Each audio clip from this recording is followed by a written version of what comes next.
Next guest is a talented actor you know from The Patriot, The Death of Stalin, and the Harry Potter films. He starred as Tim Ratcliffe on season 3 of The White Lotus, which is streaming in its entirety on Max. Let's take a look.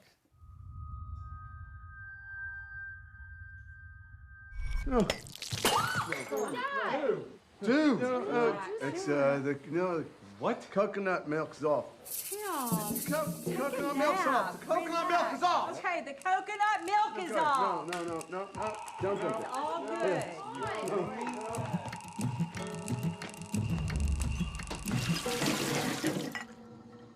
Please welcome to the show, Jason Isaacs, everybody.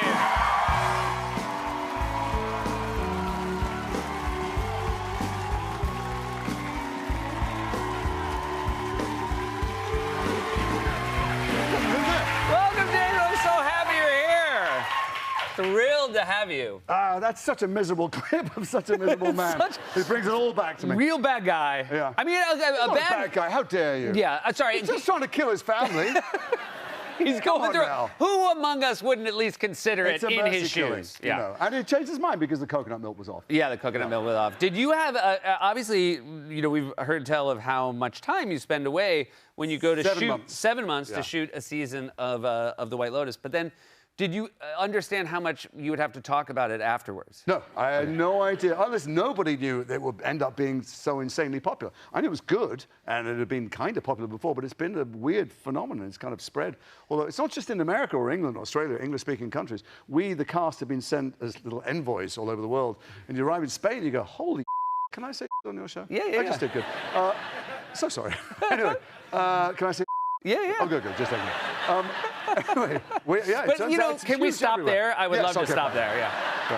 But no, it's giant in Spain and Germany and all over the world. Yeah. It's fantastic. Yeah, you are the 6th cast member we've had from this season. I'm trying to just relax and have a nice time and not show my bitterness because I think you've had the entire cast and the crew and the caterers. We did have the caterers. Yes. Sure. We were so lucky to have the caterers. Who What wasn't stories? available? Who was it that wasn't available? Who wasn't available? There was the one of the bad guys, one of the bad Russians. We tried to book him, and then he got sick, and so we called you. Stuck in the gym. No, you've had this very couch. My lovely goddaughter was on 2 nights ago. Nico Parker. Nico Parker is your goddaughter from How to Train Your Dragon. She was here. That we've had her on twice. Well, that's just sickening. So there we go. But that's fine. I love her, so that's okay. One thing, we've just met, but out of a friendship that I'm certain we're going to have, I will not ask you about your accent in The White Lotus, because I know you've talked about it a lot, or your prosthetic penis. Both of those are off limit. My prosthetic accent I've left in the dressing room. You're welcome to borrow both of them anytime That's very you like. nice. Thank you. I would love to take that out. Did you guys? I did hear you all watch the finale together.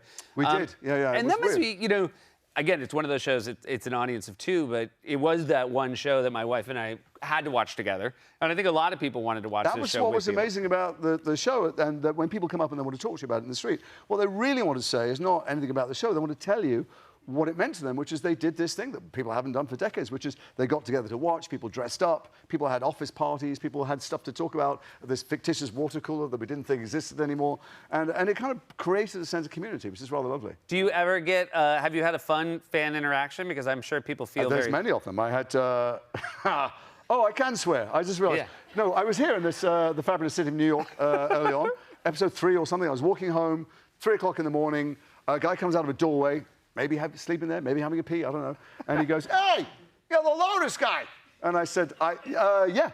And he goes, you're my friend. And I said, that is an astute observation, thank you very much. And he goes, and your family's in deep, they're not getting out. And I went, that's obviously one of the television critic, and I went, that's fantastic. Yeah, they're everywhere. I love it. Did you, but you also had to watch to see exactly what Mike White had decided to keep and yeah, we didn't know what was, I mean, I knew he was going to die and stuff. Right. The thing mostly, we all lost lines. We all lost our favorite bits. We all lost our favorite gag. I lost a gag. I didn't get to have many gags. I was kind of the engine of the anxiety in the show. And so anytime I lost a gag, it killed me. But the thing I was most worried about, we were all worried about what wasn't going to be in, was that I didn't know how to... I was basically speechless. I had no words all the way through it. Yeah. And I wondered whether I would be carrying the story or just look like a stoned idiot in the corner the whole time.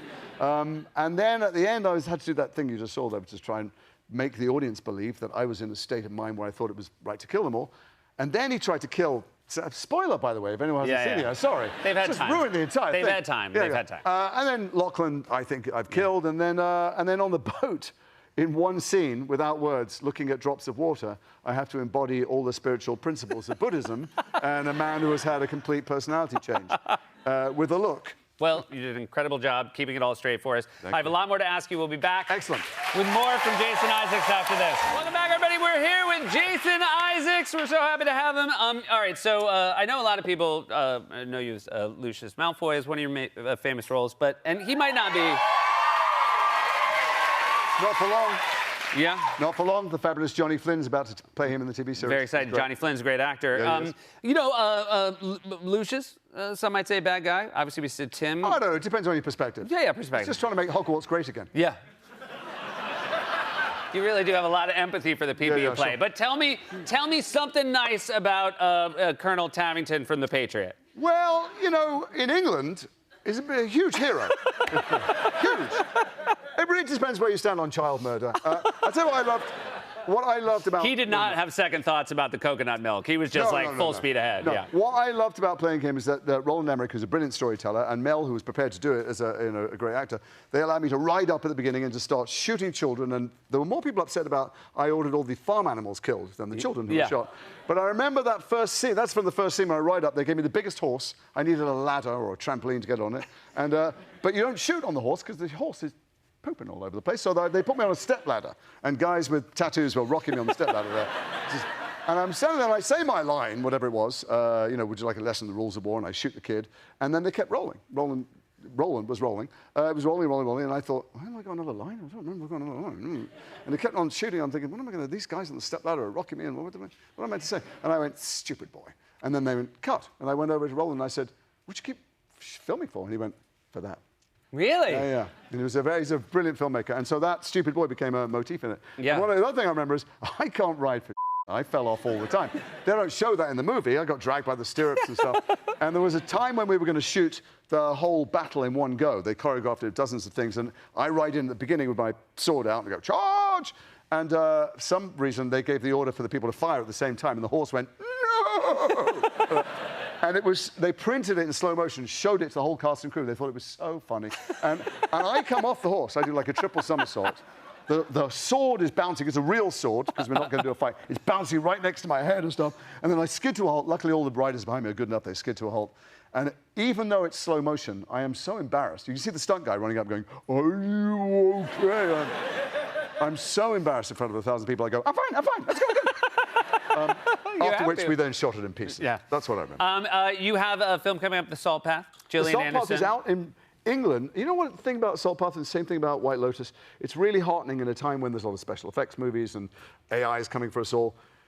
White Lotus is a story about human beings. Mike writes human beings, recognizable, complicated human beings. And The Salt Path is this two-hander with Gillian Anderson, which is going crazy at the British box office and beat Mission Impossible and Lilo and Stitch and Ballerina this last weekend. It's a tiny two-hander film. So hopefully it means that people will still have an interest in watching human stories told by real actors and not pixels. Yeah. We can all get behind that. You are, of course, not just an actor. Some people would say not even. You're not even an actor. No, but you are an accomplished magician. I'm filling my pants now. Yes, they found out I do magic, and somehow there was a... We asked you to bring cards. I brought cards. I always carry. Are you going to really... Now, this is hard. You're on camera. None of you know, we're going to catch your little... Oh, this is a nightmare. Honestly, this is the worst thing that's ever happened to me. When did you start finding a love of When magic? I saw that AI was coming for all of our jobs. Yeah. No, I was a kid. I liked magic. And then and I used to do children's parties. Got my equity card for doing children's parties. Wow. I didn't do it for years. Then I saw David Blaine on TV. And he did that, reinventing pretty ordinary tricks. Did brilliantly. And I had friends who went, did you see David Blaine? Like, he threw cards through the window of a restaurant. And I go, right. But you know the cards don't go through a window of a restaurant. I'm like, I know, but they did. And I'm like, okay, but given that you understand the laws of physics, what do you think must have happened? They go, I don't know. So that's when I sort of took cards out again, and I went, well, if he can do it, you know. Yeah. Or it's more like if people are this dumb. If people are that stupid, you know. So I don't know which trick to do. I'm going to do. You all have to stand over there for the angle. If we're going to do that. We'll see what happens now. Okay. This all go horribly wrong. So say stop anytime. Stop. You did that wrong already. That's not where I wanted you to stop. Okay. So you have a look at that. Okay, got it. I can't look because it's going to be on the monitor, right? Yeah. So this is a Wait, here, I'll hold it up. No, I can't. I'm not even going to take it out of the pack because you know magicians manipulate things around and stuff. So it's I'm not even going to do that. In fact, I'm not even going to do the trick. You're going to do the trick. Okay. Are you psychic ever? No one's ever said you're psychic? No. Okay, for the sake of this television show. I have an ability to see the future. I can sense that in you. It's a remarkable thing. I hear that a lot. First of all, tell me, is it in the top half or the bottom half? It is in the top half. Jesus. All right, let's get rid of those. Okay. Let's pick out, I don't know, 7 or 8, touch 7 or 8 cards on the back. Touch it, that one. What's complicated about that instruction? I don't know. That one. That one, yeah. Okay. That one. Yes, that's correct. That one. That's the one I wanted, yeah. Okay, this one. I didn't want you to do that. Okay. Yeah. That You're one. doing this really badly. And that one. Okay. Okay. Oh, that's it. There's three at the end? Yeah, those 3. Sure. All 3? No, this one. Just that one. Okay. Do you feel like I manipulated? I made that happen? I don't know. I feel nervous. Do you feel that? Like, I feel like when I have to be a part of a card. Okay. Do you want the cards that you picked out or the ones you left behind? I want the ones I left behind. You sneaky bastard. Yeah. Okay. Here we go. Okay. Okay. There's an awful lot of those now. Now we're going to pick 5 more out. Here we go. 5, 6. Here, quick. Okay, 1, 2. You can edit this. Come on. Okay, good. Yeah. That one. Yeah, okay. Yeah, people love edited magic tricks. Okay. This one. Yeah. And that one. Okay. One or It'll two just more. be going. Okay, that one and that one. Okay. Jesus Christ. Okay, now, do you want the ones you left behind, the ones you picked? I want the ones I picked. The ones you picked this time. Okay, good. That's fine. We've discarded all those cards. Are you a psychic? I feel like this could go so horribly wrong. If it does go wrong and we don't get the right card, you know what? It's your fault. Okay. Okay, good. I'll own it. Is your card the first card in this pile?